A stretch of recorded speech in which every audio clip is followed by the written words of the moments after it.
Okay, जो next question है इसमें आपको डिस्टिंग्विश करना है between isotopes and isobars, giving one example for each. तो यहाँ पे जो आइसोटोप्स हैं, these are the atoms with the same atomic number लेकिन डिफरेंट मास नंबर होता है इसमें। और आइसोबार्स जो है सेम मास नंबर है but different atomic number. Now what is the mass number, atomic number, you should know. अगर आपके पास ये न्यूक्लियस है तो nucleus consist of nucleons, that is the neutrons plus protons. और न्यूट्रॉन्स प्लस प्रोटॉन्स आपको देता है atomic number. And the number of protons आपको, sorry, mass number, the number of protons is equal to जो z जो है, this is the atomic number.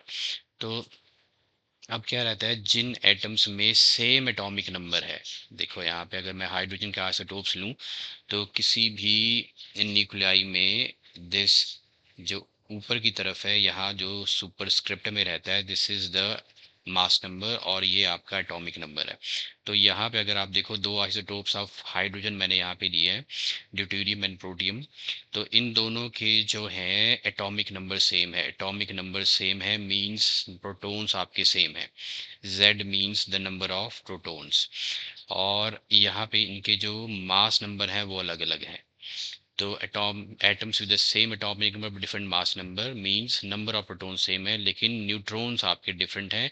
वो होते हैं आपके आइसोटोप्स। ये है इनके दो एग्जांपल, हाइड्रोजन के आइसोटोप्स मैंने लिए थे। आइसोबार्स में उल्टा हो जाएगा, सेम मास नंबर लेकिन डिफरेंट एटॉमिक नंबर। देखो यहाँ पे कार्बन 14 और नाइट्रोजन 14 में सेम मास नंबर है आपका ऊपर, ए मास नंबर सेम है लेकिन एटॉमिक नंबर डिफरेंट है। एटॉमिक नंबर डिफरेंट है तो आपको डिफरेंट नंबर ऑफ प्रोटॉन्स और डिफरेंट नंबर ऑफ न्यूट्रॉन्स मिलेंगे। अब यहाँ पे हम करके देखते हैं। यहाँ पे देखो आपका जो mass number, that is number of protons plus number of neutrons जो है वो 14 है।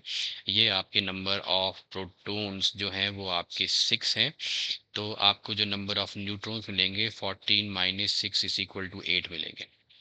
ओके ये हो गया यहाँ पे। अब इधर पे आपका जो मास नंबर है वो फिर से 14 है, प्रोटॉन्स प्लस न्यूट्रॉन्स 14 है।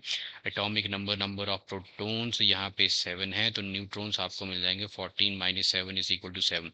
तो नंबर ऑफ न्यूट्रॉन्स भी डिफरेंट है और नंबर ऑफ जो प्रोटॉन्स हैं वो भी डिफरेंट है। तो ये इनके एग्जांपल्स हैं, कार्बन 14 एंड नाइट्रोजन 14।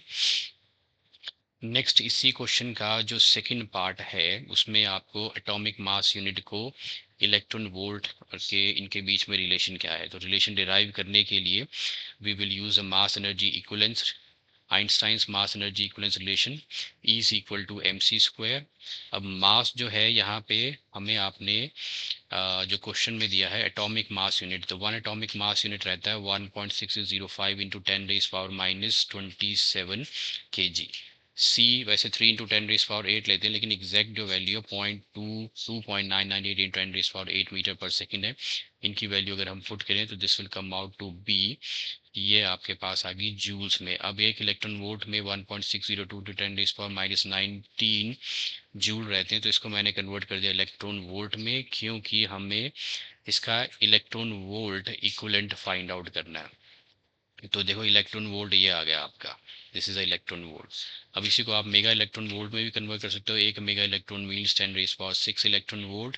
तो इस 9 को मैं यहाँ पे ले आया पहले लास्ट वाले नॉन जीरो के पास, नंबर के पास। तो इसको मैंने डेसिमल को शिफ्ट किया है इधर। सो यहाँ से 3 जीरो कम हो जाएंगे। तो 10⁻6 होता है एक मेगा इलेक्ट्रॉन वोल्ट। तो energy equivalent of one atomic mass unit का एनर्जी इक्विवेलेंट जो है वो है 931.5 मेगा इलेक्ट्रॉन वोल्ट। या फिर आपसे क्वेश्चन में इलेक्ट्रॉन वोल्ट ही पूछा है तो you can write it as 931.5 into 10⁻6 electron volt और just keep it to 0.9315 into 10⁻9 electron volt. So this was question number 26.